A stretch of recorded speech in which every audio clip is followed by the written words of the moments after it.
Hey, everybody. Welcome to Office Hours. Happy Friday. Welcome, everybody. Darlene. Awesome. Welcome, Darlene. Good to see you. Patrick, good to see you. Vicky, great to see you. Twin State Agency. Awesome. Love it. Welcome, everybody. Happy Friday. Welcome to Office Hours. We will get this show on the road here. Hello, Subdeep. Good to see you. I didn't beat you up too much last week. You're back. That's good. Wild River Dog Development Group. Wow, I love it. Good to see you. Welcome.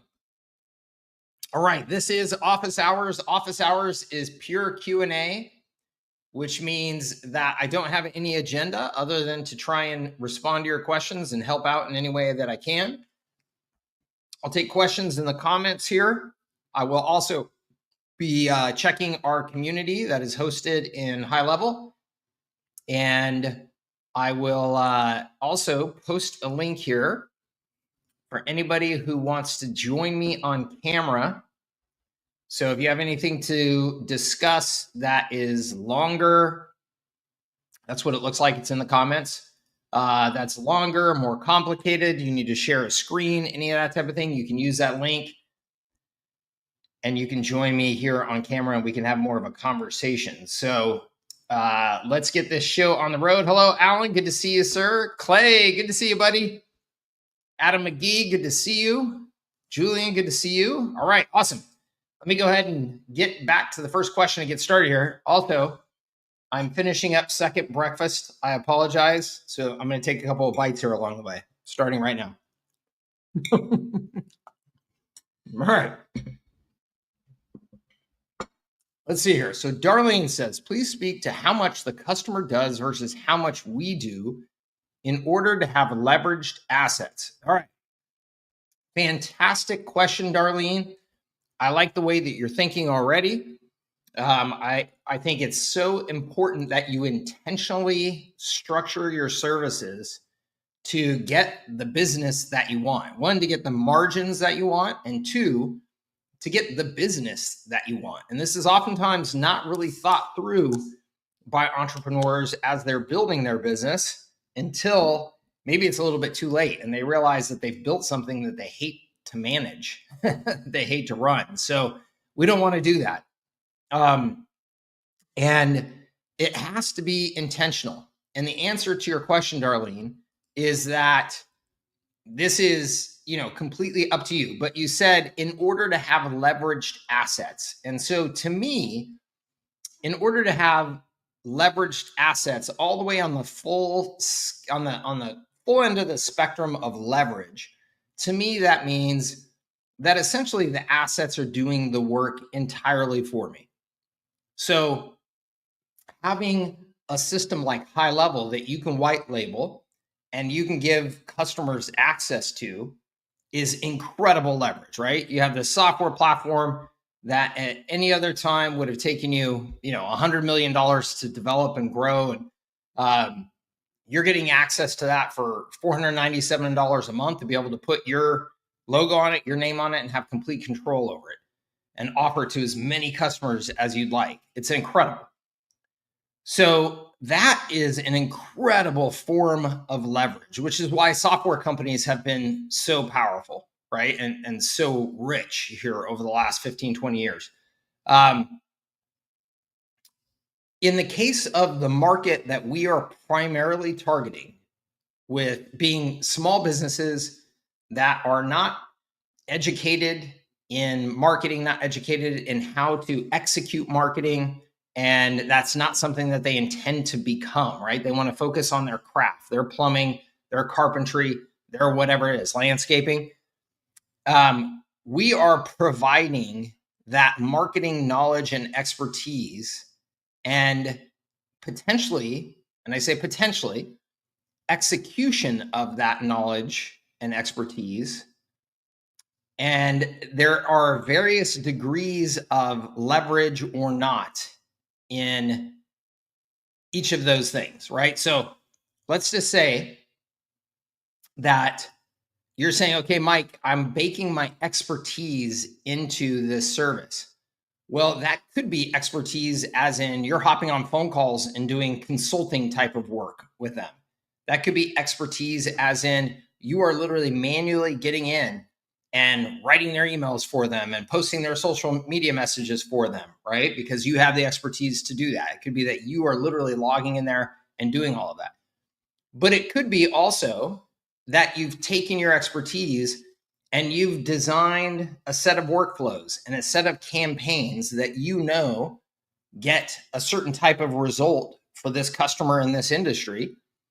And you are taking that expertise and you are designing it into a system, right? And if you hear me talk about agency versus marketing systems provider versus tools, this is what I'm referring to in that system definition. It's not just the tools of high level, but we're also taking expertise, knowledge, translating that into campaigns and workflows and marketing assets, white papers, social media posts, things like that, and baking it into a system. So the more that you can take that knowledge and expertise and actually turn it into something that is fixed, something that is workflows, campaigns that are written, these are assets now that work for you and they work for your customer. So now your service delivery and your expertise transfer to that customer is not manual. It's done by transferring that expertise into the system that you create.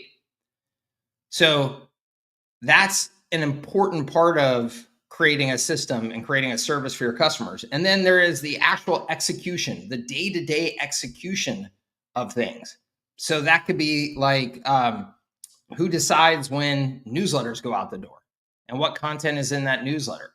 That could be launching new Facebook ad campaigns and managing those campaigns and editing those campaigns, right? And maybe there's some manual effort that goes into that. The reality is, in almost all cases, you can design a service using high level that is 100% leverage. You can say, like I have said, I will not do Facebook ad campaigns for customers. Why? Because it takes too much manual effort and small businesses can't pay me enough for it.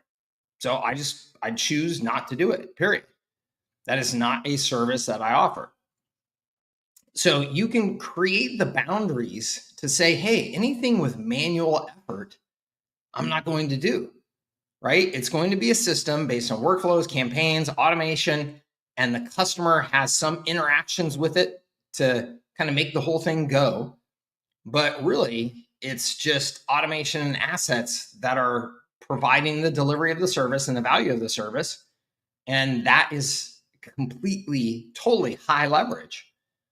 You could also make the decision, as I did with my IT management customers. So I had, thousand, I don't know how many thousand plus, multiple thousand IT management companies that we were running their marketing for them. And what I found was there was a couple of areas where they were terrible about getting the manual work that needed to be done actually done. So as an example, they all knew that they should be sending a newsletter every week. But man, if I left it up to them to actually put together a newsletter and send it out the door, it was like maybe 1% of them got it done. And so we just said, well, we will just create the damn newsletters and figure out how to get these things out the door for our customers, because this is absolutely key to their success in marketing their business and nobody's doing it. And so we knew it would be a very high value thing. We knew it was going to take some manual effort, and we accepted that because it was going to differentiate our service so much that we said, hey, this is going to be a really top service. It's going to give us competitive advantage. So we lost some leverage there because now there's some manual effort, but we applied as much leverage as we possibly could to the situation. And the way that we did that was we wrote a set of content that went into everybody's newsletter. So here we have, 1,000 IT management companies. They all got essentially the same content. And I say essentially because we would write the content, then we would have a spinner spin the content, and then each of our customers was given a window of time. So, hey, we're going to have your newsletter in your system by Monday afternoon. It will be sent Thursday at 1:00. So you've got Tuesday and Wednesday and the morning on Thursday to go in there and make any edits you want to make that content more yours, right? Make it more tailored to you and your audience. Do whatever editing you want. And then it will just go out the door. Thursday at 1:00, that sucker sends. Okay. So if you don't do any editing, it's still going to send. So that was the way that we designed the service. So it still had a tremendous amount of leverage. And those of you who know now that I do content delivered, that's how content delivered was born. I learned how to do this process of creating this content at scale. And it was like, well, let's do that for agencies as well. And that's been a recurring revenue product of mine for a dozen years now. So that's, we sacrificed some of our leverage because we did have to put in some more manual effort to create that newsletter, but it really enhanced our service. So it was a decision that we made, and we did everything that we could to control our margins and control the effort that we had to put into it. So, Darlene, the answer is, it is really up to you. It's really up to you as to how you want to design your services. And that has to be done in consideration of the competition, price points, like all of this has to be taken into account. But I will tell you that most of you will default into doing too much personally, or putting too much labor into your services, thinking that you have to handhold and you have to bend over backwards for customers, when that is not true. And if you take the time to thoughtfully design a system and think about where you can get that leverage, you can almost certainly design a system and a service that is very, very high leverage and does not require a lot of manual effort to execute it. So I hope that helps you. So you asked, and it turns out my example that I give, I think, is a good example. I hadn't even seen this, but we sell the customer a newsletter. Who goes into Go High Level and updates the newsletter and sends it out? Do we give the customer login and access to their sub account? Yeah. So my example that I gave there is exactly the answer that I would do. I would assume that you need to create the content for them. I would load that into the system.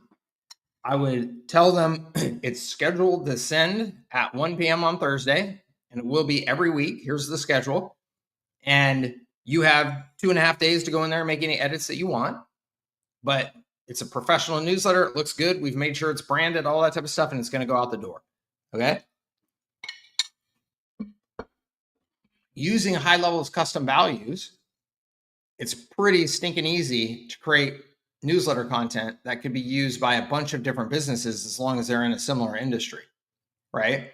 So if you were just doing newsletters for plumbers, for the most part, your newsletter could be all the same content, and you're just using custom values to pull in their logo, their name, things like that. So that's exactly how I've done that in the past. And that's exactly how I'd encourage you to think about it. The reality is, most small businesses, if you actually looked into the cost of doing a custom newsletter for them each week, every other week, whatever it is, the cost of doing that and what you would have to charge them for a truly custom newsletter would be more than most small businesses are willing to pay. And so price always has to be taken into account with small businesses. And the way that we just talked about doing that newsletter service is a way for them to get a really nice newsletter out the door at a fraction of the price. Because that's something you could charge, for your newsletter service, $97 a month for, and still have margin in it. So I hope that makes sense for you, sense to you, and I hope that that's helpful. And again, the answer is, you can design whatever you want to design. It's important to keep in mind the kind of business you want to build, the margins that you need, the competitive environment that you're operating in. What is your competition doing or not doing in that space? What are the price points that are going to work with those customers? You got to take all that into account. The answer ultimately with most small business services is you want them to be as high leverage as you possibly can because most small businesses will not put a lot of money into doing their marketing. Okay. Another reason, micro niche. That's exactly right. Puts more pressure on finding the exact customers that want our level of hands-on versus hands-off. Right. It does, darling. You're right about that. It also makes your sales process and sales cycle usually much, much, much easier kind of once you get the hang of it, because you stop chasing all these customers that want all this custom this or that and trying to bend over backwards for them. You just, hey, here's our product, here's our price point. If it's a good fit, we'd love to have you. Right? The power of being able to say no is a really, really important thing at your business. Awesome. Welcome. Let's see. Adam says, I had a sales meeting today with a landscaper. In the meeting, I learned he has 3 different businesses. What's the best approach to selling? Would I charge a monthly fee times 3 or do a bundle? Adam, I would say this to some extent depends on the exact service delivery that you're offering.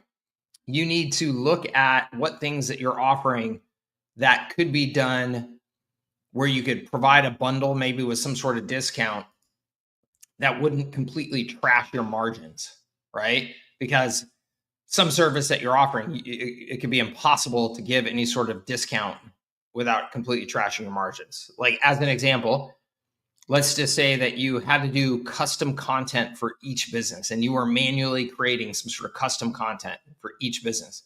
And that was going to be the case. It had to be custom for each one. Well, then if you gave a discount just because he had 3 businesses, you would be really trashing your margins. You're still doing custom work for each business. Versus if the business is just signing up for like a very automated system that you've designed and you have 90% margins, well then, yeah, you could absolutely give him a discount for 3 locations and make him feel great and probably earn a lot of loyalty from him. And, your margins drop to 85%, right?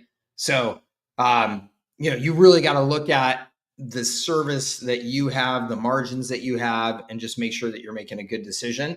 But generally speaking, I would say when people buy more from you, yes, the idea of some sort of discount for that volume is attractive to them and maybe even expected. Is there a presentation created to meet with prospects? Yes, Julian, we have the R6 presentation. We have an R6, an R4 probably is still in there, presentations that you can use. And those are in the high leverage agency membership area. They're also in the R6 membership area if you were to buy that as a separate product or access that separately. Oh, I love it. That's awesome, man. Thank you for saying so. Alan says, I mentioned last week about the idea of voice AI for my new website that doesn't need a phone number. Yes, I've built one and got it integrated with Go High Level to talk about what I do, book appointments. That's awesome. Think about turning it into a marketplace app. Any thoughts on the best way? Alan, that's not something that I've done. So I can't really help you there other than I would say just get in touch with High Level and, ask about their recommendation on how to do that. But it sounds cool, man. Well done. Also, an app that I've developed to enrich customer data and Go High Level to help clients keep their client data up to date automatically. Sweet. I like that. That's awesome, man. Good for you. All part of my systems approach. I love it. Good man. Keep on doing it. Keep on innovating. I love it. Curious about the completion status of both the training and snapshots regarding merging R4 into R6. Also, what is the difference between the R6 snapshot and the R6 agency sales system snapshot? Okay. Patrick, the status, for all intents and purposes, is you can consider it complete.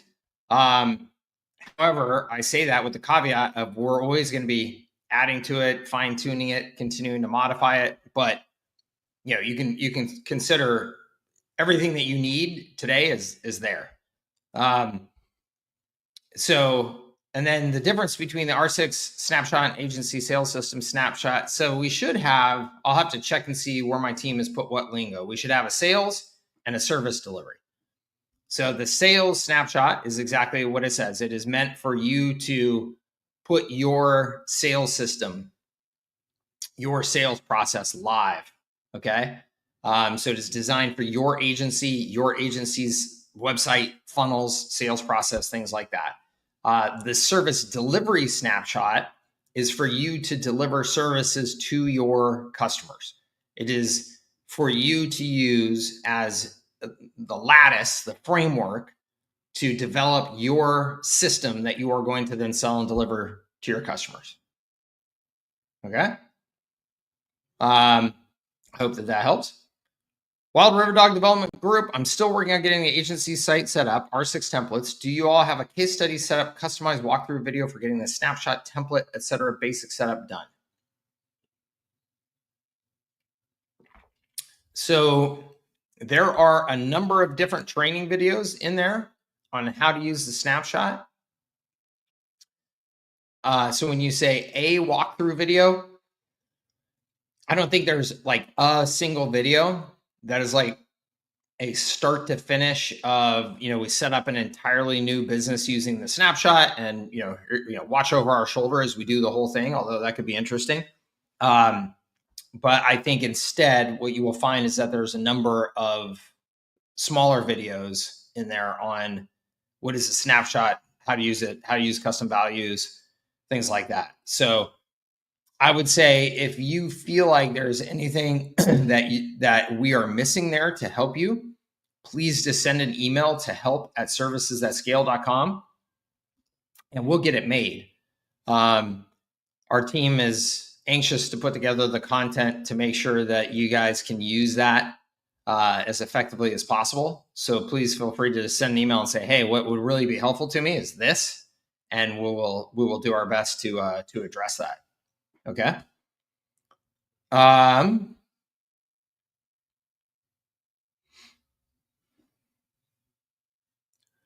What's up, Tony? Good to see you, sir.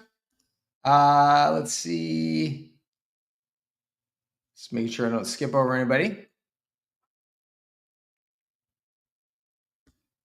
Adam says, is there a way to set up email notifications using the conversation AI chatbot? I tried asking a high level and they couldn't answer it. Yeah. I mean, from any of the features, the communication features that you can use with high level, you could then just have that trigger a workflow. And then from that workflow, send an email notification. So you can pretty much do anything with workflows. So if you're thinking, I'd really like it if, these three things would happen every time somebody does X, you can almost certainly do that in a workflow. So just as that conversation is happening, you drop them, maybe when the conversation ends, you drop it into a workflow, drop that person into a workflow, and send some sort of a notification that way. I signed up for high level. Awesome, Vicky. I have my one-on-one introduction call scheduled with them for next week. Is there any specific questions that usually come up early on that you would direct me to them for? Vicky, I would just say take full advantage of that one-on-one to get as familiar with the system and get as much of the basic configuration done so that when you then come and start using our resources, you've got the basics set up and ready to go. Any specific questions though? No, I think, probably the area that I see most people get hung up on is getting their domains set up correctly. Their DNS records so that they can make sure and start getting email flowing through the system properly. So I would make sure that you ask them for any resources and assistance with that. And then the other thing is getting a call tracking phone number through the system. They have what's called this A2P process that you have to go through to get your business essentially verified that it's a real business before they're going to let you have a phone number. And that process people get hung up on. There's lots of resources out there telling you how to do that at this point because so many people have been hung up on it that there's like a small industry of content out there to try and help you. So But those seem to be the two biggest areas of kind of sticking points that I've seen. So I would say anything that you can get, just make sure that you're getting directions and resources around those things. Dominic says, as a new business or agency, we don't want to focus on selling services like SMM, SEO, et cetera, but AI-driven SaaS. That said, how do you suggest we construct the offering and pricing? Okay, cool. Let me go to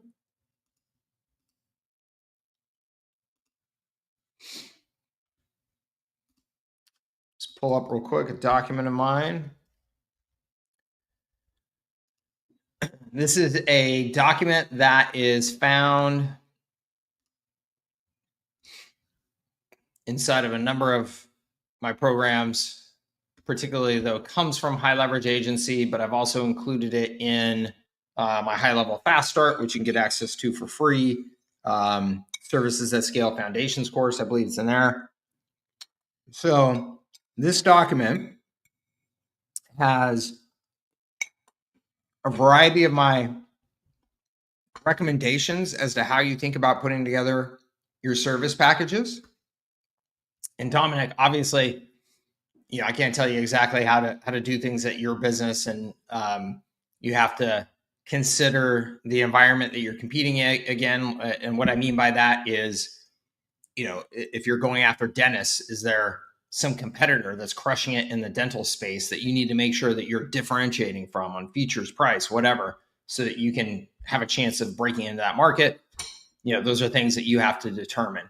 But what I recommend, the way that I teach and the way that I sell, is based on this R6.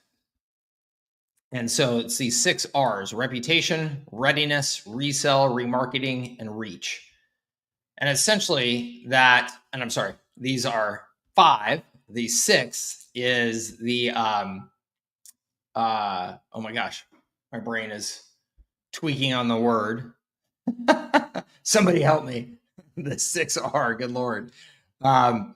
Anyway, my brain is still asleep, but that is the responsibility of your customers. Reliability is the 6R. Whew, man, my brain was really, thanks, Josh. There we go. Josh wins a prize. Reliability is the 6R, but that is referring to how reliably the business owner ensures that they are delivering on their promise to the customers, right? So if we say we have the best Mexican food in San Diego and the most fun bar and all that, and you come in and it's not the best Mexican food, and it's got hair in it, it's cold, and the bathroom is disgusting, and yada, yada, well, they did not reliably deliver on their promise. So all the marketing that you do with these 5 R's is not ultimately going to help too much.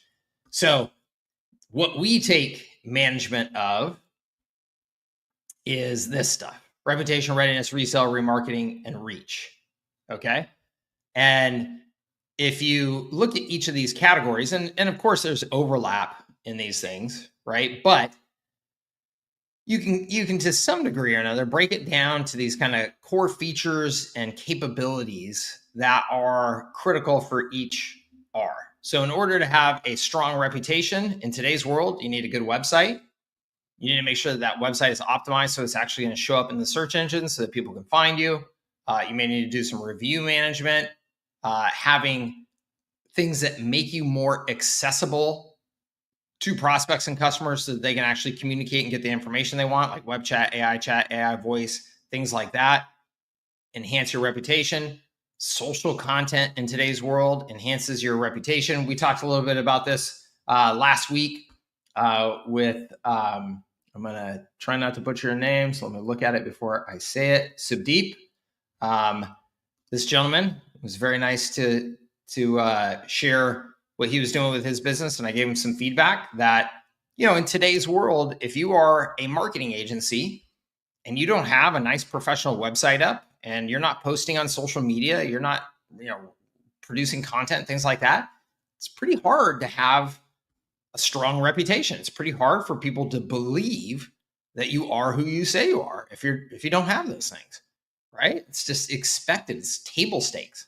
So These are all things that enhance your reputation. These are all things that enhance readiness, the readiness to respond to prospects and customers when they want to work with you, resell, remarket. So anyway, these things then translate into how we structure some service packages. And like I said, there's a variety of options here, but I'm just going to take you to what I consider the core right here structure of how I recommend that you put together your service packages, which is, let's say you have a few different levels. I have found in the history of building my business that having 3 different levels makes selling a lot easier.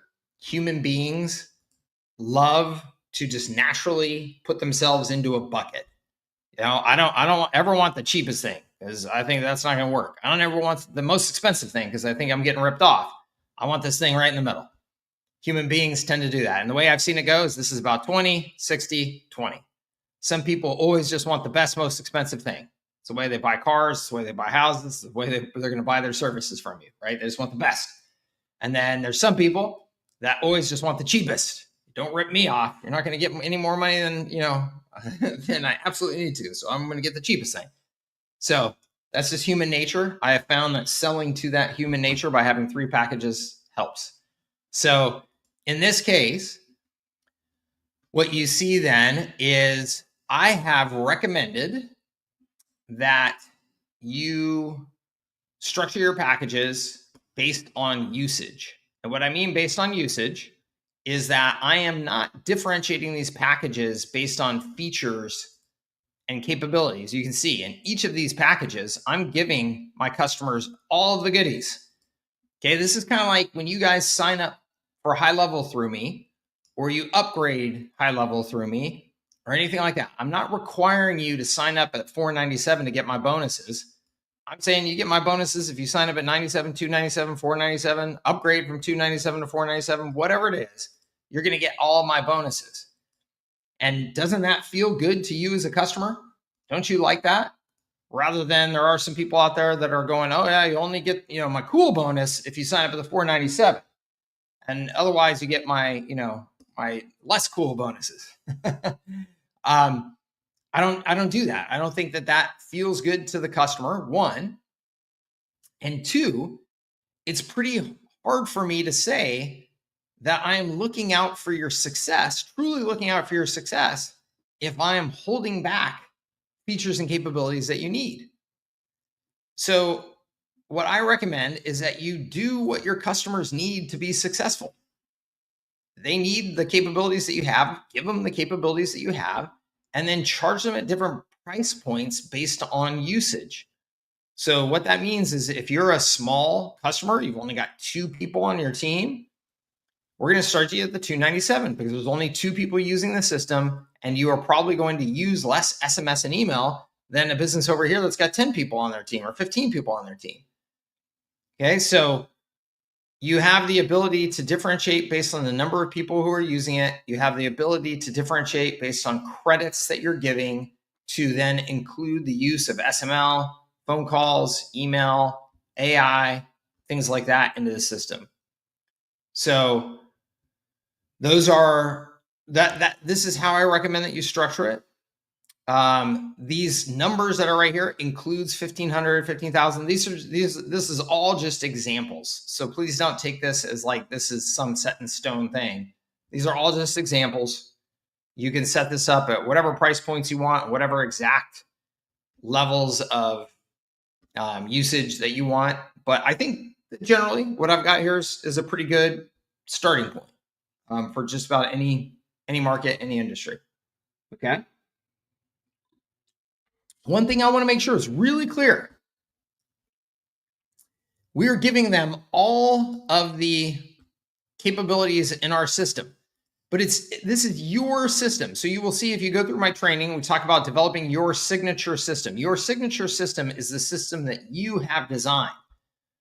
So I'm not saying that because I put all capabilities here, that means that you need to give your customers all of these lists, every single thing in here. That's not what I'm saying at all. I'm saying that you should go through and design your system. If I was working with plumbers, I would go through here and I'd go, okay, they really should have these things. They really should have these things. They really should have, these things. But you know what? They don't really need a newsletter campaign or a birthday campaign, or a, whatever. They don't need a blog. Nobody reads a plumbing blog.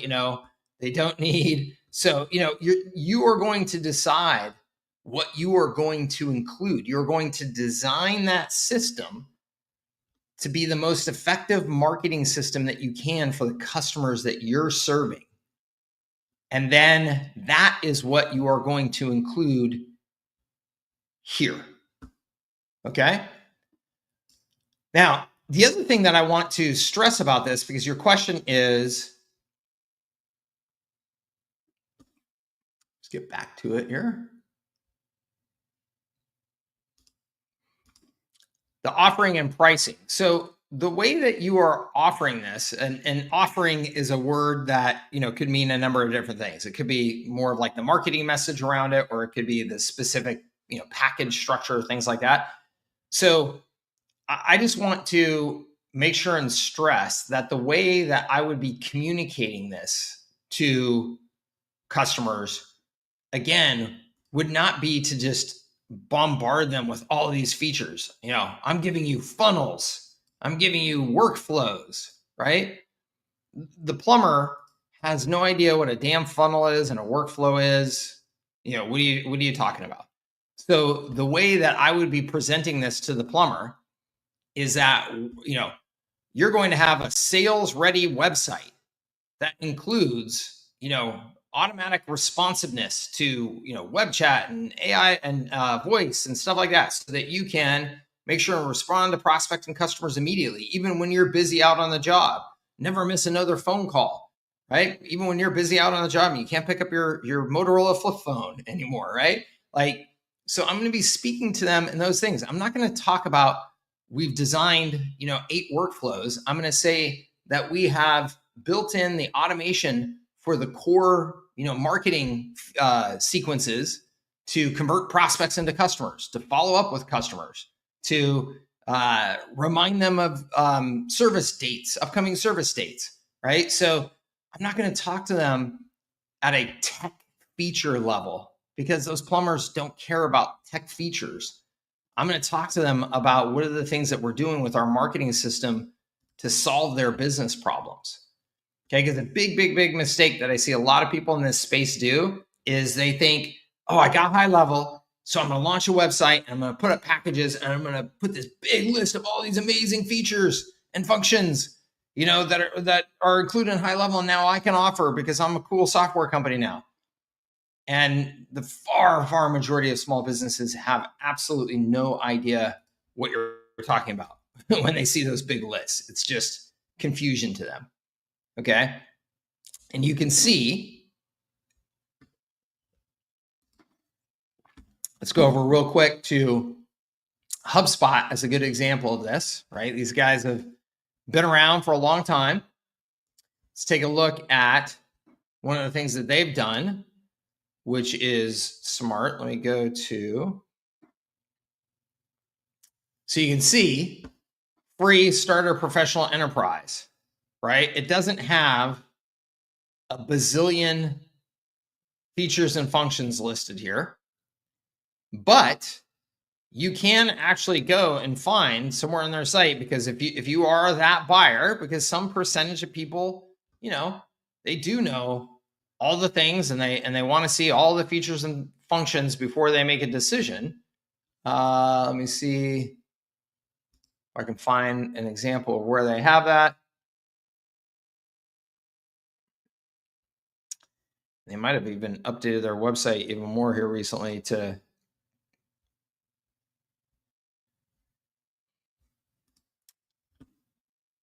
here's our pricing page. Yeah, so if you go to this page, you can actually get more details. But you see this, where they limit the number of details, because they know the far majority of people are just going to want to come here and they're going to see just a handful of things, and this is going to be enough to get them to get on the phone with sales. And that's really the entire goal of this page, really is, right? Get somebody onto sales, because they know that once they get you into conversation, they have a much better chance of converting you. So, but you can see right here, they do have this little button right here, see more features. So for that occasional buyer that comes along and it's like, well, I want to know, do I get funnels and how many funnels? And can I build my own funnels? And are they drag and drop? And, because I used Pardot for the last 15 years and I can do drag and drop funnels and that. Then they give you all this detail. But man, I've been buying, selling, using CRM software for 20 plus years now. I don't even know that I could make sense of this big list if I sat and read through it and tried to make a decision for myself. So it's overwhelming. You don't need to bombard them with all that stuff. You need to speak to the actual business problems that you're helping them solve. Okay? Big, long answer there. It's a big question, though. It's an important question. So I hope that helped you. Okay? Alvin, you ready to come on? All right. Yes. How's it going, sir? I'm all right. Can you hear me? Yeah, I can. How can I help you? All right. I got a couple of questions, but I'm gonna keep it real short for you. Let's do it.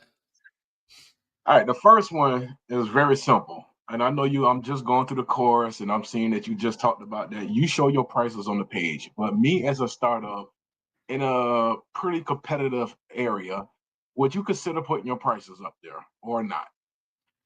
I would. So my take on this, and I don't think that there's a right or a wrong, so do what you're comfortable with. But my take on it and my experience on it has been that the more transparency that I show in all of this stuff from the first interaction that they have with me, the better off I am.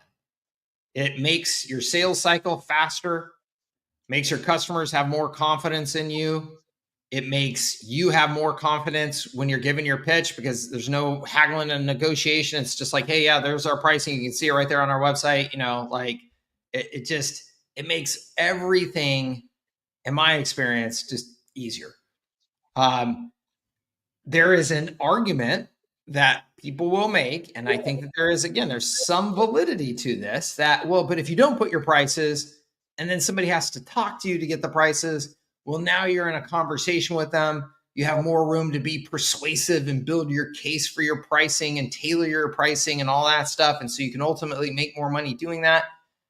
I think if you're really experienced at sales and you know what you're doing, maybe that's true. Two, I think that if you are in a position where the value of the customer, it makes sense to get on a bunch of phone calls, even if your prospects don't have complete information about your services, but you're willing to just get on all those phone calls. Okay, cool. Drive them to a phone call before they have complete information. For me personally, I would prefer not to have to get on a phone call with anybody unless I know that they have everything that they need to be able to buy. And so if you get on a phone call with me, I'm going to be like, hey, Alvin, I'm sure you checked out my website, right? Or I would have already asked that before you ever even got on a call with me. I would have said, did you go through, this page and see this and review this? Yes. Do you have a budget or at least this to do this? Yeah. Then you could book a call with me. And then when you got on the call with me, I'd say, hey, Alvin, my pricing, how we work. What questions do you have before we get started? I mean, the sales pitch would be almost that easy, because it's like, you got everything. There's probably just a couple of gaps that I need to fill. You have a couple of questions and then let's go. That's the way I prefer to sell. And again, I don't think there's a right or wrong. I think it's just what you're comfortable with. All right, perfect. Because I like to base my company off of transparency. So having it on there, I feel like that's more transparent, but I'm getting feedback from other entrepreneurs like, don't do that because your competitors can cut your price. But I'm like, hey, if they're gonna cut it, they're gonna cut it. They can call as a fake customer and cut my price. So who are those other entrepreneurs? Do you mind me asking? Some other people that I was in a group with, another school group with. Are they rich? No. And I'm joking. I'm joking. No, they in the same position I'm in, yeah, trying to get their first. I'm just joking. All right. Yeah. Okay. So let's go look at companies that have made it. So here's owner.com. These guys started with $0 and are doing over $100 million in sales, and they have not been around very long at all. And look, we go right here. Pricing, one simple price, $4.99 a month. Boom. I just showed you HubSpot. HubSpot's got their pricing right on their website. Let's follow. Oops, I didn't mean to just make you disappear there. Let's follow the businesses that are having proven success. Let's role model with those guys. I agree. All right. The next short question, because I got one good question, but the next short question was going to be, should I create? Because I created a new account to join because I was on the 297 and high level policy about switching affiliates, but I wasn't getting no benefit from that. Yeah. Should I create a new sub account from what I already got my website and everything built to start doing the R6? Because I don't want no confusion with the what you call the words, the custom values. custom values. Yeah. So more clean look on a new sub account. Yeah, I would create a new sub account. I mean, unless what you're doing in your current sub account, like you already have a bunch of data and a bunch of stuff that, then I would just do it in that sub account. But if you're like, I don't really have a lot in there yet, and I just kind of want a fresh start, I'd do it in a new sub account. And I would tell you, regardless of what decision you ultimately make, I would take our snapshot and put it into a dummy. I always tell everybody, have a sandbox sub account so that you can play with it with no impact. So download it into a sandbox sub account and just play with it, learn it. And then you could always just copy components of it over to your active accounts if you want to. Does that make sense? That's perfect sense. I like that right now. Cool. All right. So here's the land of the lake. All right, here we go. The big one. So I started, I had this whole setup that I had that offered 3-tier packages, just say one at $497, $997, and $1997. They come with different features on there. The base package was on-page SEO, SMS, email automation, missed call text bag, lead management app, contact form, and chat widget. Okay. I was talking with one of my mentors at the Chamber of Commerce, and I highly recommend everybody connect with your Chamber of Commerce and do business with them. Here in Spartanburg, South Carolina, we got something called Power Spartanburg. They empower small and minority-owned businesses. Mm-hmm. And he brought a question to me. You offering these services, but how quick will they see results? And I would say within the first 60 to 90 days. Mm-hmm. Okay. So what if it's a business that not getting ranked and they got to wait on the SEO? Or what about a company that nobody know about them? How are you going to guarantee that they're going to get a missed call text back if their phone not ringing in the first place? Mm-hmm. So he brought it to my attention that I should incorporate ads, because when I first started out 3 years ago, I was doing SEO and I was doing ads. Mm-hmm. I backed away from that one because AI came in and swept the rug from under me.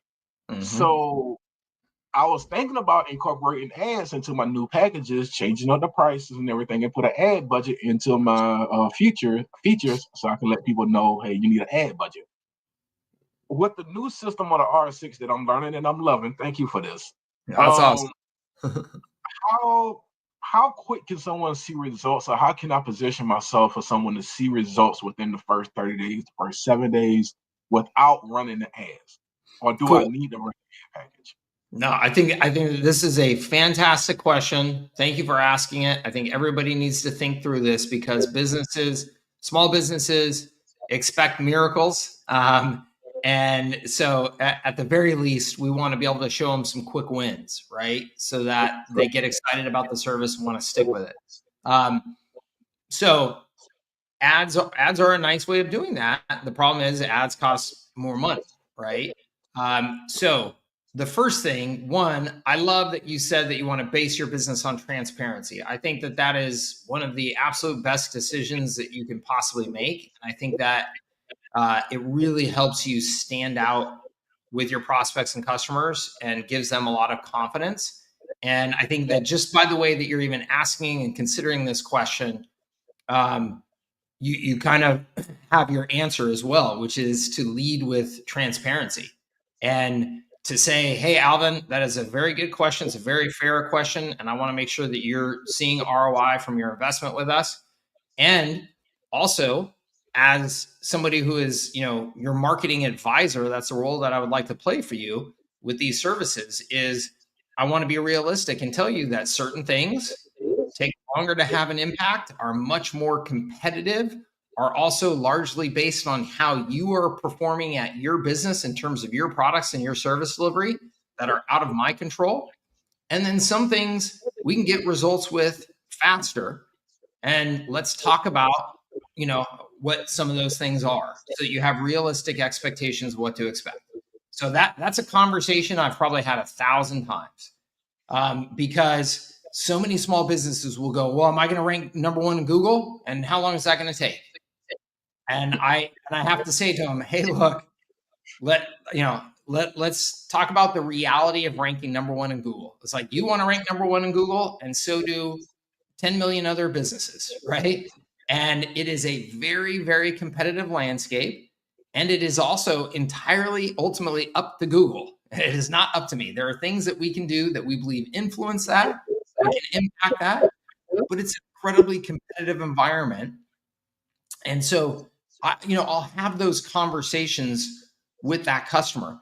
But then the answer here, Alvin, to take that a little bit further, is you want to make sure in your service delivery that you are deliberately designing, hopefully, quick wins. And some of that is going to require judgment on understanding. I'm going to mute you real quick, Alvin, just because of the feedback there.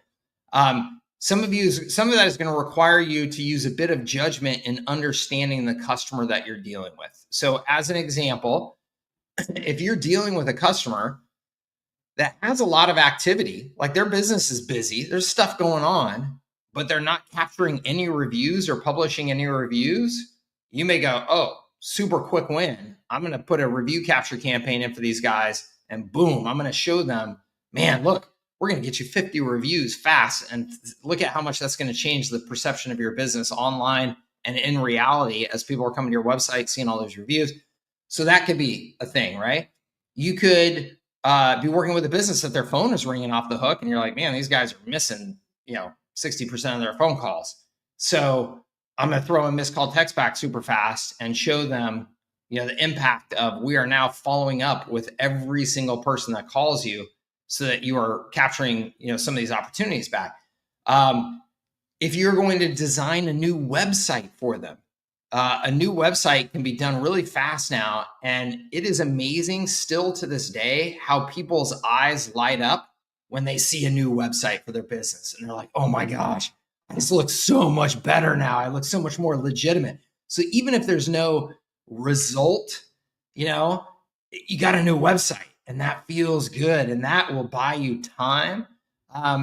So, to some extent here, you've got to use your judgment, and you've also just got to be smart about which aspects of your services can have fast, quick win impact that you're like, okay, I'm going to make sure when these people come on board, boom, we're going to show them this fast because it's going to get, they're going to be loving us. It's going to buy us the next 90 days as we do some of the SEO things that are going to take a little more time as we, whatever. So I think that it's, like I said, it's an area where you've got to apply some judgment. Does that help?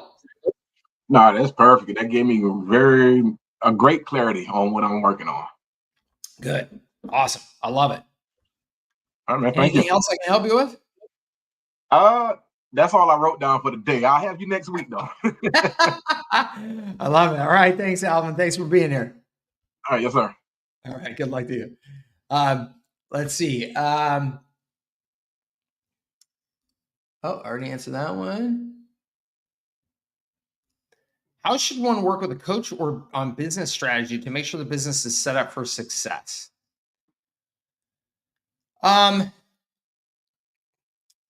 Dominic, I am not sure that I think working with a coach is necessarily the thing I would recommend. I'm not a real big fan of coaches, except for specific things. So what I mean by that is just I think that you as the business owner really need to do the work to determine your strategy and make sure that you are 100% bought into your strategy. So I guess that could involve a coach as long as you are taking ownership of the process. But you could say, hey, I want to bring in a coach who's got experience to give me feedback on the way that I'm thinking about it and the results, the outcomes of that thinking, just to get a different perspective. Then I think that could work just fine. I want to make sure though that you maintain ownership of, I have got to determine the strategy for my business, and I've got to be 100% bought into that and the reasons why I've decided on that strategy. So it's not something that I feel like you can outsource. So what I would recommend, there are 2 resources that I always recommend to people. And if you go through my training, and I'm trying to think which product. I have a product that is really specifically takes you through, Growth Accelerator. So let me share my screen right here. This product right here, Growth Accelerator, you can see here specifically for entrepreneurs that are just getting started with their business, or those whose sales are stuck in 6 figures or low 7 figures. So this is a product that I've designed that it takes my obsession with business and understanding business and understanding what allows for growth to consolidated down into some best practice tools and approaches that I have put in here for you that come from, I've got an MBA and I've studied business for 25 years, and there's all kinds of amazing resources out there that if I pointed to each of them individually, sorry, I meant to show you this page as well. So if you click through on that Growth Accelerator, this is the page that you would get taken to. And I even used the word obsessed there. I didn't even realize that. But yes, I have been obsessed with what is it that makes good business models and what is it allows businesses to grow fast. And so I have taken these resources that I've learned from over the years and I've consolidated them into a handful of set of tools and frameworks for you that I think are really, really helpful for you to get a really fast shortcut in understanding how to set your business up for growth success. And so 1 is understanding who your ideal customer is. 2, then, and this is where it really gets into strategy. So there's a book called The Inside Advantage, and there is a book called Blue Ocean Strategy. Those 2 books, to me, in combination, are the 2 best resources I've ever found for creating a strategy for your business. And so I take some of the tools and resources and frameworks from that and include that in here. And that, like I said, the first handful of modules of that course would be, honestly, that would be my recommendation on how to help you develop the strategy for your business. Okay. And like I said, getting a coach, then, somebody smart to give you some feedback on that. I'm happy to, give you feedback on that. You come to me and want to share it with me. So I hope that helps you. How would you recommend sending newsletters? Is that a monthly newsletter? Adam, it just depends on the business. I think a weekly newsletter is fantastic for a lot of businesses. Some businesses every other week. Monthly would be the minimum. Enterprise large client of our agency yelled at me like a child earlier this week. We had the chat. Whenever that happens again, that works so well. He knows wants the AI for our services. I'm not sure I followed that, Tony. We had the chat. That happens again. That works so well. Oh, I think you're saying you had the chat as in you're not going to put up with that. Him yelling at you like a child, because yeah, I wouldn't put up with that. I would definitely. That is the value of having customers, not clients. Clients are hard to fire. Customers, much easier. But I see you back there, actually, Tony. Hold on. Let me get you. You want to come on board here, chat? I want to make sure that I answer any question that you have. How are you doing, Tony? Hey, how are you? I'm great. Okay? Yeah. Can I help you? Yeah, man. Sorry, I had a typo in there. I was actually typing to you and to my VA at the same time. So that's okay. I actually do have a command of the English language, so sorry about that. Yeah, just on that one note, it was just crazy. I had posted in the one community earlier this week that I circled back to your program, and now it's like, what the hell? I remember seeing that. Yeah. Right. So the idea is that this one client, they pay us a lot of money. I mean, I'm not going to kid you. They are a big account for us, you know. Yeah. And they're one of a handful that are enormous, but you know, they just think you're their employee. Yeah. You know, and after that yelling fest, I said, listen, pal, I don't need your money, man. And I just let him have it. And it works so well. Yeah. That now he wants to do the AI employee suite for his customer support. And that's now awesome. It's like, look, I'm sorry. I respect you. I said, well, good. Yeah. Good. That's awesome. Good for you. You know, let's be on the right track. Anyway, my question, I just wanted to clear up my silly text there. I apologize. That's okay. My question is on the service packages. Mm-hmm. I've been kind of struggling on how to price this, and we do already have some people on our instance of Go High Level. I ran an alpha test, and it's going really well. I'm just ready to launch it for real now. Awesome. I like the idea of giving them all the goodies, like you said. Yeah. And then just changing the messaging. Where I'm a little cloudy is the messaging credits then, right? We would then be providing the messaging credits for this. So how can we figure out what is the proper messaging credit? And as a second question to that, if they don't use all of it, that doesn't affect us, right? We don't pay for it if they don't use it, right? If we give them 3,000 messages and they don't send any, you would just have better margins. Just better margins, exactly. Right, that's what I thought. So I'd like to just know, kind of using your actual example, number 3, if these were the packages, what would you recommend as far as messaging credits? Yeah, I would. So some of this is it depends, and I know it depends. Answer sucks. So I'll try and give you the best way that I would think about it. But so my philosophy is that if I'm charging these customers a flat monthly fee, I want them to get more. I want them to get good value out of it before I start charging them more. Nothing would be more annoying than to sign up for your $697 service, and then as soon as I start sending any messages or anything, I start getting billed more right away. Right? That would be a pretty terrible experience. Absolutely. So what I would recommend is that, let's say 10% of the price of the service, you could put that into credits. Now, you could be much more aggressive than that, but let's just say 10%. So that would be, $70 in credits for that $697 a month, roughly. So roughly $70 in credits before they would then start getting charged beyond that. That is a number that is big enough that for $70 they can get a lot of use out of the system, but small enough that you still can have really, really nice margins in your service package. Now, I say that, and this is where the it depends part of it comes in, because your service packages and what your costs are to deliver those services more than I do. So if your service delivery is way over on the high leverage automated side, like we were talking about earlier, well, then you can afford to give that 10% because you probably just went from 90% margins to 80% margins, but for only people who use 100% of those credits.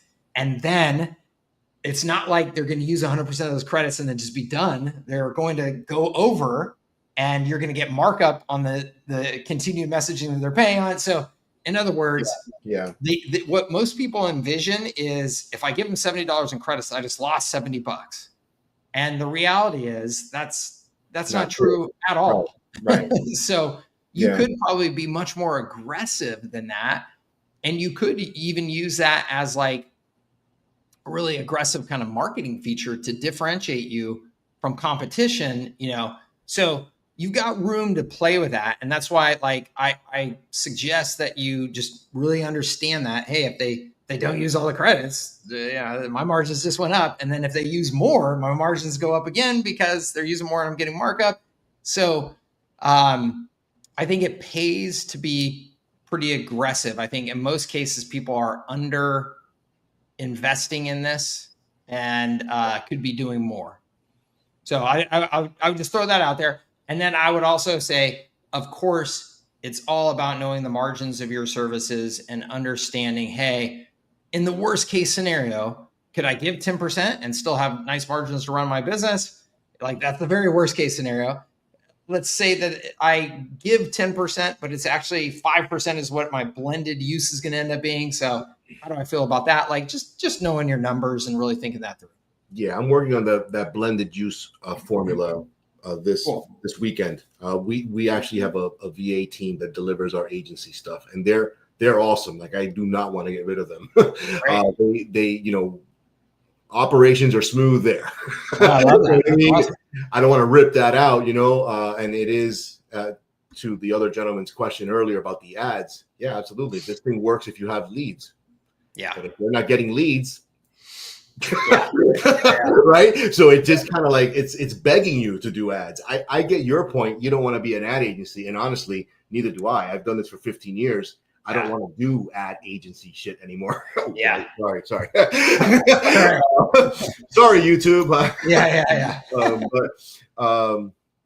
this Go High Level thing is just completely revolutionary to my viewpoint. I kind of knew about it, but I was like, whatever. But now I'm like, holy crap, this is amazing. So I do want to start doing that transition. But thank you for this program. You're doing an incredible job. Oh, thank you, Tony. I appreciate it. Thanks for being here. Yes, sir. Thank you. All right. Take care. Let's see. I'm going to fly through some of these and make sure I get to everybody. I'm going to do my best to get to everybody. How would you recommend getting around a receptionist at plumbing companies? I love that. Sebastian, my recommendation is don't try to get around them because they are probably more powerful and influential than you think, and you don't want to get on their bad side. My approach would be to butter them up. Try to become friends with that receptionist. Try to appeal to their personal, to them personally. And that could be everything from just being real friendly when you talk to them to sending them something nice and then saying, hey, I'm the one who sent you that thing, and then the ultimate way of getting around them is by having a presence in the marketplace, a brand in the marketplace, and doing things that the actual plumber business owner is going to see you, know who you are, and they are going to want to talk to you. And so they are going to make sure that receptionist is not a bottleneck to that. They are going to request, right, to be able to communicate with you. So in other words, if I was trying to go after plumbers, I'd probably be I'd be looking at where do plumbers get their supplies. Maybe they get all their supplies from Home Depot, and I would probably do some, beer and golf shootout tournament, with Home Depot and invite all the plumbers in the area, right? And this is a golf and beer outing just for the plumbers out there. Like, something like that, something where I'm going to get their attention and build relationship with them without having to go through receptionists. I would be publishing content like crazy, running ads like crazy about how we help plumbers grow their business so that the plumbers will see those. And again, they will be contacting me, requesting information from me and giving me their cell phone numbers so that there's not going to be a receptionist in the way. Things like that. I mean, ultimately, it's about, being bigger than trying to get through the receptionist. Okay. I hope that helps you. What's up, Josh? Hope you've been well as well. Which bootcamp covered your outreach plans? If we're an employee of yours, my biggest last agency client is heading out the door, so it's a good time. Awesome. So it is. I did the I did what was the name of it? Shoot, hold on. Let me just check and see. What do we call it? Just want to make sure. I think it was, I think that was all incorporated in the Attention Engine Bootcamp. So in the Attention Engine Bootcamp, Josh, I covered how to run ads and use content with ads, but I also covered how to do a more complete outreach marketing plan as well. So I'm pretty sure, Josh, that's where you're going to find what you're looking for, the Attention Engine Bootcamp. And I'll be running another one of those soon. I owe you guys and my team to get some new dates on the calendar. I will do that here really quickly. How do you recommend setting up the agency and SaaS? 2 separate sub-accounts or all in one?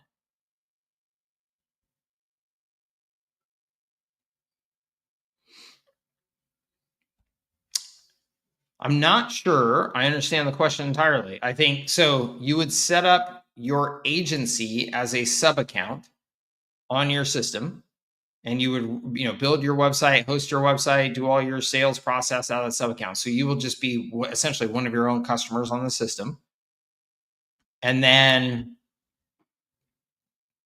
I think you're saying if you're marketing the agency and you're marketing the SaaS, no, I would do it in all in one account. So you're saying that you might want to have a separate website or something that shows more of the SaaS as an independent tool, and then you have agency services. I would do that all in one sub account, and I would not put a lot of value in trying to separate those things too much. Like on my website, I would have, here are our services, and they are powered by our AI powered software system called X. But it would all be on one website. Okay. Justin says, I've been experiencing self-doubt in this agency stuff. Love to hear some positive talk on why businesses need this and how it's going to help them. I've been focusing on small businesses in the painting niche. Justin, I think that is totally normal. And man, why businesses need this? Holy cow. I can tell you that 95% of small businesses that I have interacted with and I've been selling to for, over 20 years now are not run very professionally at all. Most small businesses are started by somebody who does not have a whole lot of education in business. They have experience at a craft. I'm a good plumber. I'm a good roofer. I learned that trade at a job, and now I'm going to go start my own version of that. But they have no training in how to actually run a business or market a business. They don't have systems in place, and they are really shooting themselves in the foot when it comes to giving themselves even a chance at reaching their potential. It's like they're riding a bike with 2 flat tires, and they're trying to go faster and faster, but they've got flat tires. And it's like, until you give them real tires, doesn't matter how much effort they put into it, they're only going to go so fast and so far, right? So that is my experience and belief about the far majority of small businesses. You have an unbelievable ability to impact their lives, and not just their businesses, but their lives. If you take a small business out there, if you found a small business, say it's the painting niche, okay, and you found some guys that are hustling around, they're able to pull, $70,000 out of their business, each year. So they're making enough to pay their mortgage and just, barely probably pay their credit cards and all that type of stuff, put food on the table, but they are not getting ahead. And you are able to take that business and just add 10% more revenue, 20% more revenue, because you've got proper systems in place. Just adding 10% more revenue or 20% more revenue in that case probably at least doubles their profitability, because they were already at least getting by. So that means they were already generating enough margin to at least cover the costs of keeping their business up and running and everything, which is quite an accomplishment. That they deserve credit for that. But they are so close to just getting way beyond that level of just kind of that, just getting by. All they need is just a bump. And that bump, when you know what you're doing, I hate to say it this way because it sounds egotistical, or it sounds like false promises or whatever. But the truth is, it is so easy. I mean, for me, with all my experience running businesses, if you said take a business that's doing $1 million and get it to $1.5 million, so that it's getting much more profit out of the business, like, it is so straightforward on the things to do. You can help them tremendously if you understand this stuff. And to me, what really inspires me about that, Justin, and maybe this can help get you out of your head a little bit and be focused on this. You can change somebody's lives. I've had grown men cry, Justin. I've had grown men cry because they could now afford to put their kids into college. They could buy their mom a house. I've had grown men make me cry because they told me how much it changed their lives when they went through my training and they applied it, and it literally saved their life because they were suicidal before because they couldn't make anything work, and they sat down and just applied something, and now they're doing very well, and they have pride, and they own their own thing. Like, that's why I continue to do what I do, because I really do believe that successful small businesses are the best way for the majority of people out there to have a chance at experiencing a life that they can have previously only been able to imagine, because they can have freedom. They can have a sense of ownership and pride. They can have the ability to actually control their income. If they're willing to put in more work and be smarter and work harder, they can have control over that versus feeling like somebody else has determined their income for them. It changes your damn life. So Justin, that's what keeps me going. And I hope that you will find, some motivation and inspiration in that, because it's true. Thanks. It's the how. I build you a website. Does not give a guarantee. Makes it easier for them with systems, but the outcome may not happen. Of course, Justin. Look, you are not here. Here's the really important thing for you to accept, Justin. And I had to accept this. This really bothered me. I am not responsible for your success, and you are not responsible for your customer's success. I can give you all of the resources, share all the experience, share all the knowledge that I can, Justin. And unless you decide to work your ass off, I mean, it won't do a thing for you. That is on you. That is not on me. I'm doing everything that I can. That is on you. And it's the same with your customers. You can lead a horse to water, right? You can't make them drink. So if you put those systems in place and you do your part, and they still are just the kind of person that's just like, yeah, but I'm just going to loaf through running my business, and I'm not going to put in my best effort at making my products really differentiated or my services really differentiated. If that's their mindset, that's on them, man. That's not on you. So you can do what you can. There are no guarantees. There are no guarantees with any of these services. There are no guarantees pretty much with anything that you can offer or sell. So you've got to do what you can. Okay. But Justin, I would also say, yeah, you can put up a website, but that's not necessarily going to get the outcome for them. That's true. But if they're missing 50% of their phone calls right now, and you set up missed call text back, you can ensure that, hey, we are at least now starting to follow up with everybody that calls you. That is an outcome that you can promise. And that is a very important outcome. And again, what that business then decides to do with that, that's on them. But you are able to say, hey, look, I am ensuring that when customers come to your website, they can actually have a way of getting the information that they need, whereas now they can't. I can make sure that you are actually following up with phone calls that you miss, which right now you aren't. So there's a lot of things that you can ensure are going to happen. But ultimately, again, it's up to them. It's their business. Okay.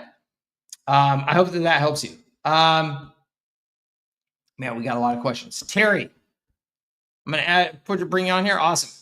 How's it going, sir? It's going great. How are you? I'm great. Thank you. How can I help? Yeah, when the prospect says, how soon am I going to see results? It's going to be a lot faster than if you don't do something pretty quick. Yeah, yeah, exactly. I can That's tell you that doing nothing, it's going to be a long time before you see results.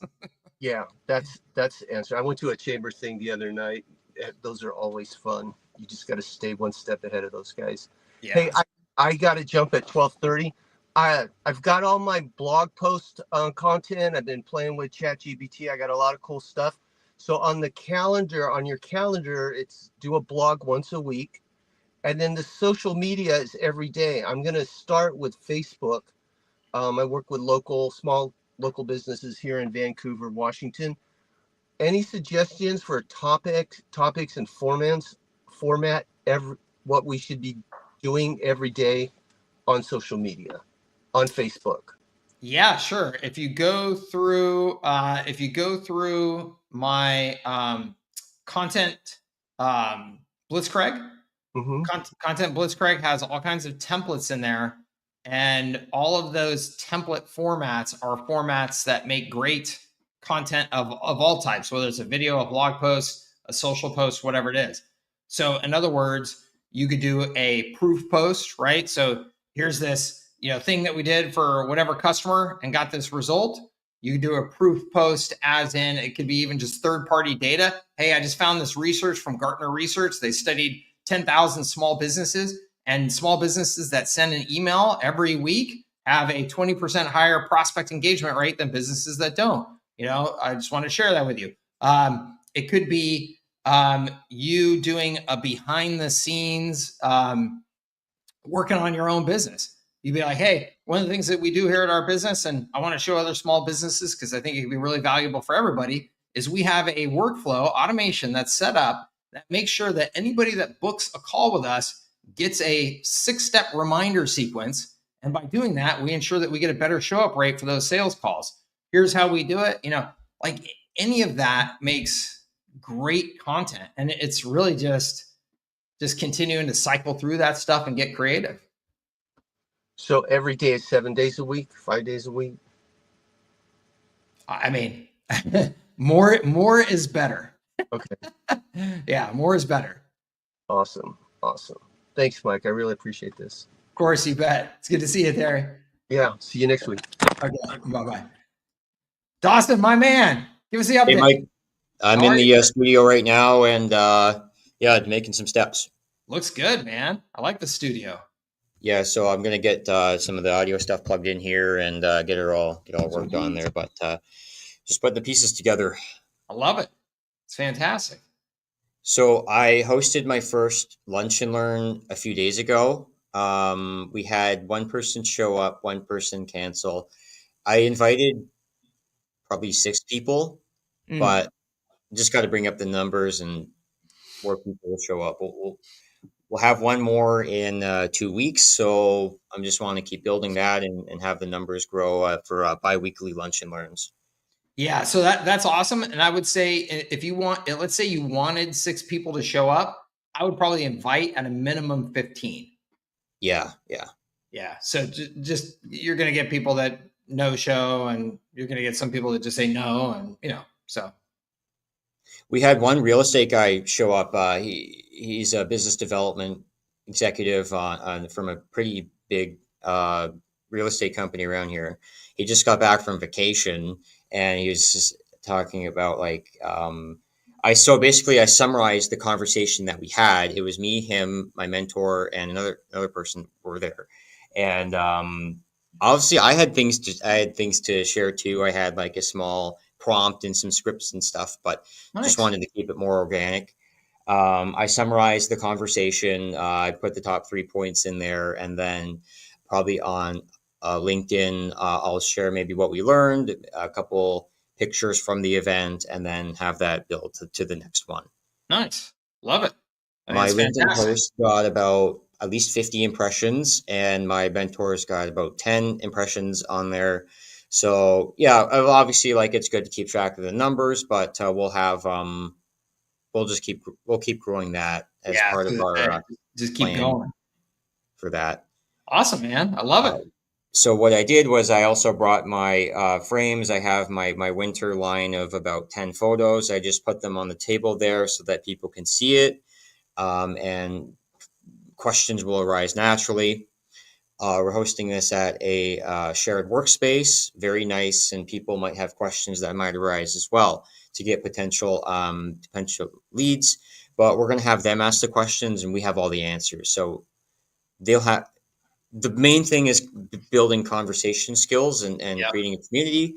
And obviously they'll have questions that will arise, and then we'll just address everything, address their objectives, address the objections. So yeah, objections, and opportunities. Love it. That's great. I dig it. Nice job. Did you have a good week this week? Had a great week. Thank you. Yeah, this is my last full week with my daughters all here because they start heading back to school. My youngest started high school this week. My middle one will head back to college this next week. So, but yeah, it's all good. Thanks, man. You can get some 2-for-1 specials down at Staples. I think you can get all the books together and the pencils and the pencil crayons. Nobody uses books anymore, Dawson. Don't be crazy. Well, yeah, what's that? And then just one more quick win. I was at the Hamilton Tiger Cats CFL. I was on the field yesterday with the team. Sweet. And he got their autographs, and I met the alumni, Simo and Lawrence. Nice. So yeah, thanks, Mike, for we got the studio here. I got my lifestyle, and I'm gonna bring in some sales here. So looking great, man. I love it. I love it. Keep up the good work. Okay. All right, bud. We'll talk to you soon. Have a good weekend. Yeah, have a good one. All right, let's see here. I got more questions I'm going to try and hustle through because I got to run. I'm about to launch, and I'm offering a free website with a $47 a month for hosting that includes small website changes. Do you think this is fair, and how do I justify the cost to my client? Ali, I would bump that up to $97. You justify the cost because, one, they're going to have to pay for hosting no matter what. Every business that has a website has to pay for hosting. Two, you're building the website for them. I'm assuming you're doing the free website strategy that I teach. So you're building the website for them for free. Like that's a huge, huge advantage. The hosting that you're providing is world-class hosting with security and updates and all that good stuff. The website that you're building should include features like lead capture, AI chatbot, that type of stuff. So it's actually, you're giving them a portion of the high level capabilities as well. So it's not just a website. It's going to be a website. We're also going to give them CRM functionality, access to conversations, leads and chat are going to be coming into those conversations so they can capture that information and follow up with them. So it is much, much more than just a website. So you got to get your head completely around that so that you make sure that you're sold completely on the value, and then you'll be able to sell them completely on the value. Okay. With the core packages, I did not see a way to include the number of SMS calls or emails. No, Justin, you are not including the number of those things. You're correct. It's just you're giving them $1 credit. And then when you set up your pricing for SMS and calls and emails in the SaaS configurator, that dollar value will get applied to whatever they use of those things at the prices that you've set. So when you say, or like when I say in this document that it includes, 1,500 emails or SMS or 15,000 emails, those are just estimates. And so if I was telling a customer, I would say these are just estimates and examples of what you could do with the credit that you have in the system. You could send roughly 1,500 SMS or 15,000 emails. Some of our customers send no SMS, and so they'll be able to send more emails. Some of them send tons of SMS, so they'll be able to send less emails before that credit gets used because the credit is getting applied to all of these different types of communication channels. So, but yes, you are correct. It is based on the dollar value of credits that you put into the system. Okay. Oh, awesome. Thank you so much. I appreciate you. That's fantastic. Let's see. Question on the pre-Koenig. On the model you showed, if someone is at the basic 297 level and they go over the SMS or email limit, do you suggest the overages? do they get charged the next level? Oh, Digital Maestro. So if they go over the limit, then they would get paid they would get charged based on the rates that you have set in your SaaS configurator for those services. So yes, you're going to tell them if you use more than these services each month, then you will get charged. You get charged based on your usage. Here are the rates that you get charged per. And then you can, once they start spending more, you can suggest to them, hey, if you go up to our next level of package, you get more credits, so you won't get those overage charges. It might be a better, thing for you. Okay, so that's just something that you can monitor. But yeah, they're going to get charged based on that. Yep. There you go. Think in terms of stage of business, start, grow, scale. So offering the features and functions, usage amounts that generally correlate. What do you all think?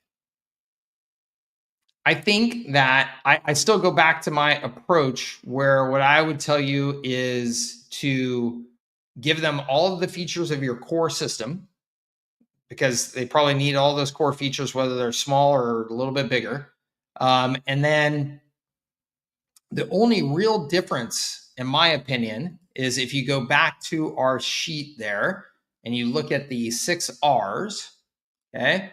The one R that is really focused on a growth or a scale company is reach. Reach is where you start, investing more in social media. You start running ads. You start, maybe doing postcard campaigns in your local market, like all the things that you do to really proactively reach out to the marketplace. And those things cost more money, right? It's typically advertising. It costs more money.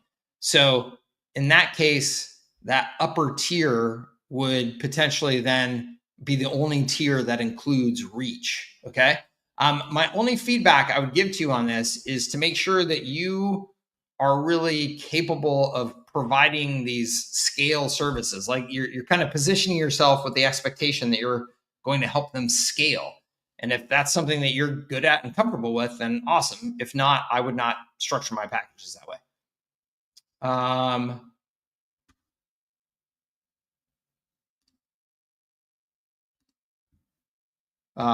Yep. So he said, in his opinion, only share prices on the sales call if they're a good fit for services like SaaS, etc. Pricing up front 100%.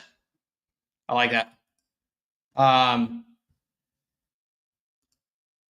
How do we customize a client's existing website? So hopefully the only customization you're doing is adding high levels capabilities like the chat or lead capture forms or calendars or reputation capture. All of that you do just by grabbing the code from high level and just applying that code to the existing website. Like if it's a WordPress website, super easy to do that because high level has a plugin to publish those things to WordPress sites. But really, it's just simple code that any website using HTML, you can just drop the code in there.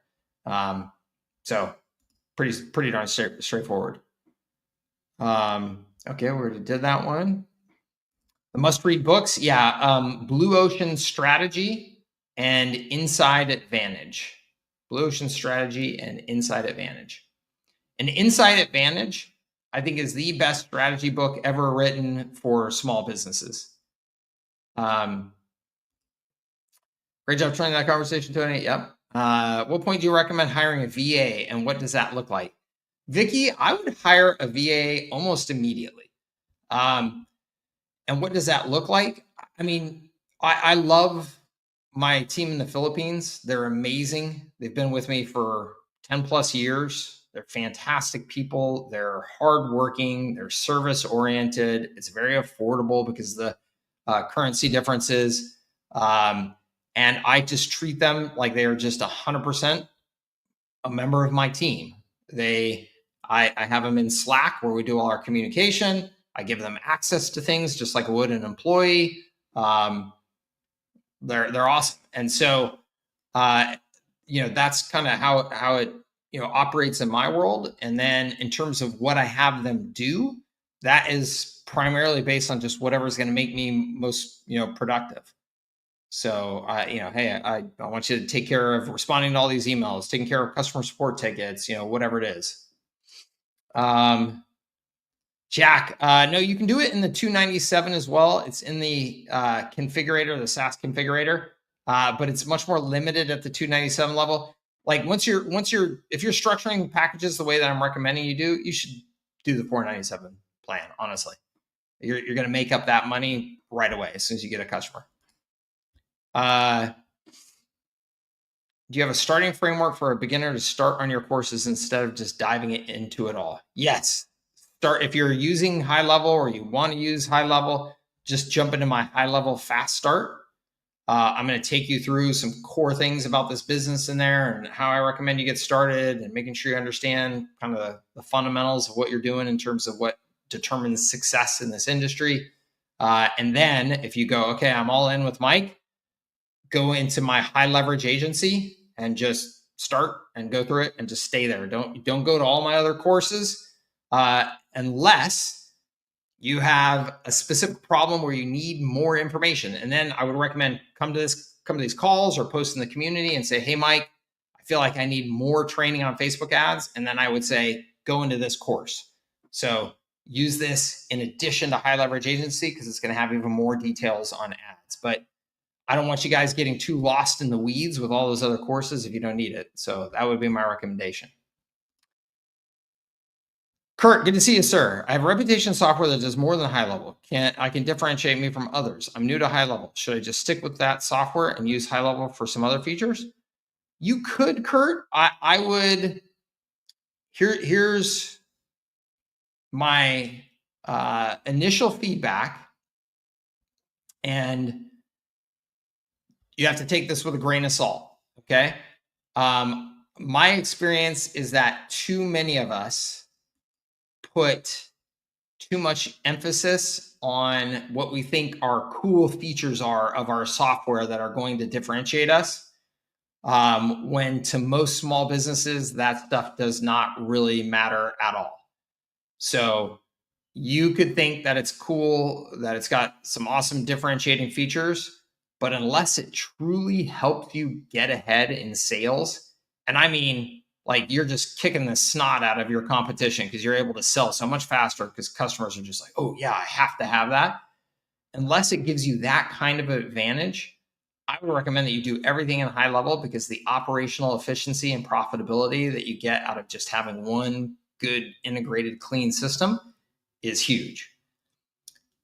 The grain of salt part, Kurt, I don't know who you're selling to. And so if you're selling to some market that they're like, yeah, we really need these features in our review software.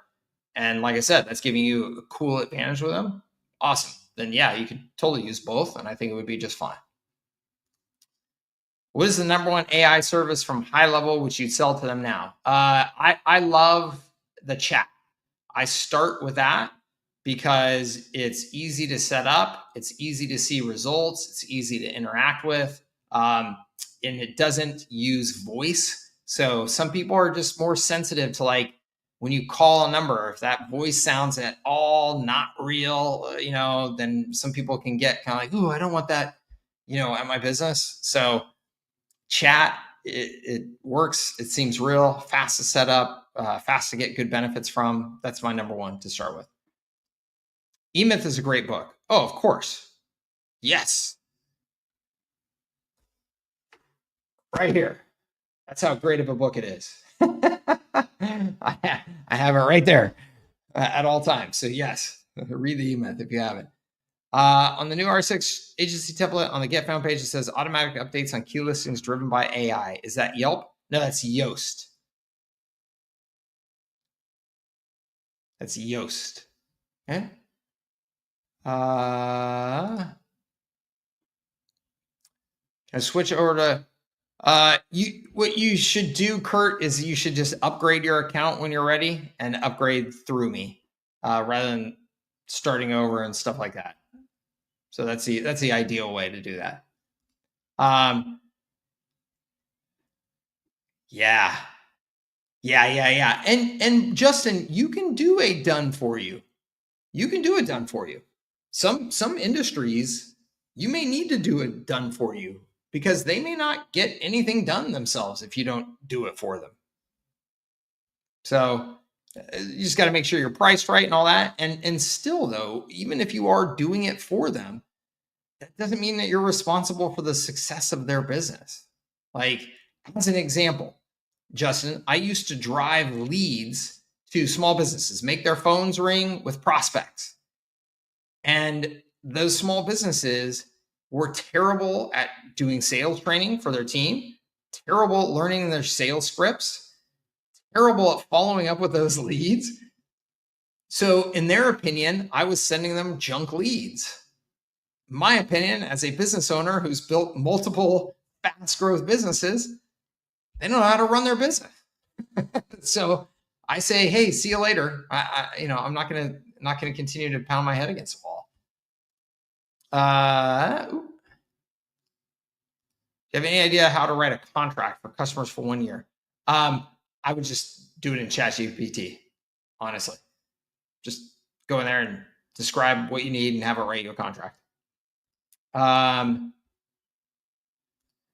We're brand new. How do you recommend the best way to get familiar with the various products in and out of high-level toolbox? What services should we start with? Douglas, it's a big question. So again, what I recommend to everybody is that you go through a high-level setup to make sure that you've got your account configured, you got a general understanding of how the system works. Jump into my programs if you have access to them. Go through Agency Sales Funnel Bootcamp to set up your website, your sales process, so that you have something to sell with. And then go through High Leverage Agency, and it is designed to answer those questions for you by helping you determine who your target customer is, design service packages for them, make those decisions about what to sell, what not to sell. It's all in there. But that's the best answer I can give you, because otherwise, any quick answer I give you for that question right now is really just to make you feel good, but isn't actually valuable. I hope that makes sense. What do we get for upgrading the $497 plan through your link? Hansel, you get all of my bonuses. So if you go to servicesthatscale.com/high-level bonus, right there, you will see everything that you get. The short version is you get access to all of the courses that I've put together in 20 years of selling to small businesses. You get access to the High Leverage Agency, which is the turnkey program that I designed specifically for agencies that want to build on top of high level. You get access to my paid community. You get access to my team and I. So it is meant to be as much as I can possibly give you of what you need to be successful. Okay. Planning to offer social media management, CRM, website landing pages, DM automation support, newsletter for coaches at $97. That sounds very underpriced to me.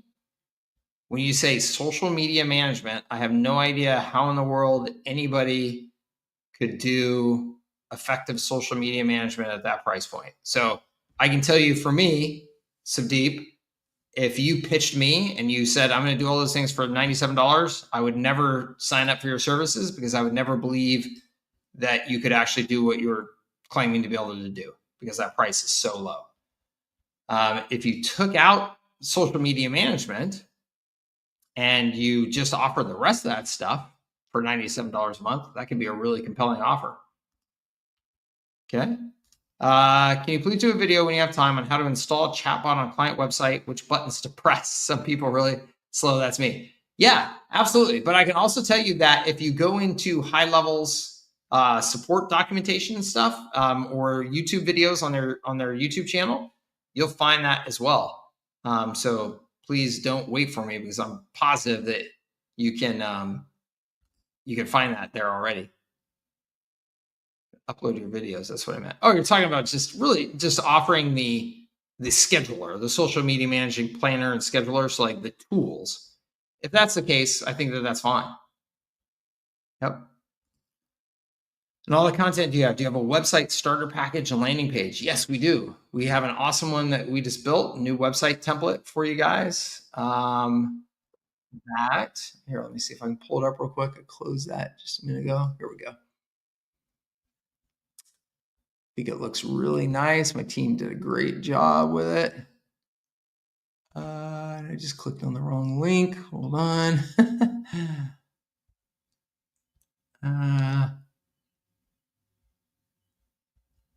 Shoot. Sorry, I thought I was going to be able to find it for you quick, the demo site that we have up. But I think it's probably going to take me a little bit of hunting it down. Let me just see if I can find it quickly. Give me 1 second. Okay, here we go. That wasn't so bad. Okay, go over here. This is our new template that we just released to agencies to use. And just keep in mind, everything in here is customizable. You're not meant to just keep this picture of this guy. This is just a thing that we put in there as a placeholder. But everything here is built using High Levels Website Builder. It's all custom values. Everything here is live. So you press that button, you get a pop-up to be able to offer your lead magnet. You've got a bunch of language on here using the R6. Of course, you don't have to use that if you don't want to, but again, it's all there to help you. It's got solution-based language here as a starting point for you, but then also talks about your technical capabilities that power all of your solutions, testimonials, all that good stuff, blog page. It's got this nice drop-down menu to take you to specific pages that you can stress specific value propositions and capabilities. So I think the team, like I said, did a really, really nice job. And that is all available for you in our R6 and all of our R6 capabilities and resources. Okay. No, we do not offer just our website. Sorry. Awesome. Everybody, I've got to run. Thank you so much for being a part of my community. Thank you for joining me here on Office Hours. Thank you for your business, of course. I hope that this was helpful for you. We've been here almost 2 full hours. So I hope that you have a great rest of your Friday, great weekend, and we will see you on a future call. Okay? Take care. We'll see you soon. Bye-bye.